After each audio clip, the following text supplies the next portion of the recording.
আয় বুড়ি, যা এখান থেকে যা। তুই না? হ্যাঁ আমি আগুন, তুমি আমাকে চিনতে পারছো না?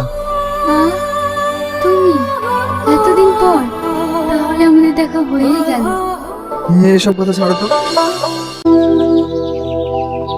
কি করেছো? না, মানুষের বিয়ে কতবার হয়, আমার মনের বিয়ে তো তোমার সাথে অনেক আগেই হয়ে গেছে, কিন্তু তুমি তো করেছো।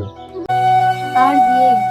কেন, তোমার যার সাথে বিয়ে হয়েছিল তার সাথে তুমি সংসার করনি?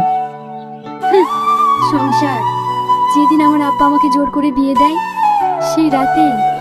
আমি এখানে কেন? না, আমি আগুনে ছাড়া অন্য কারো হতে পারবো না। যেভাবেই হোক আমাকে এখান থেকে পালাতেই হবে।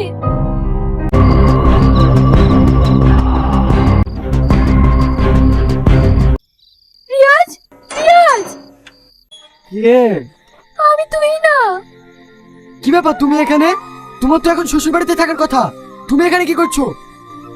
আমি ওখান থেকে পালিয়ে এসেছি। আমার আগুন কোথায় আছে বলো না। তোমার বিয়ে হয়ে যাওয়ার কথাটা ওর জানার পরে আমি ওর সঙ্গে আর কোনো যোগাযোগ করতে পারিনি, ওর মোবাইলটা পর্যন্ত সুইচ অফ। এখন আমি কি করব? না, চাকরি হোক, ওকে ওকে খুঁজে বের করতেই হবে।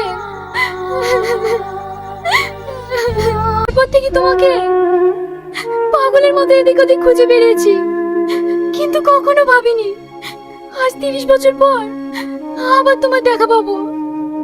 হায় রে ভালোবাসা,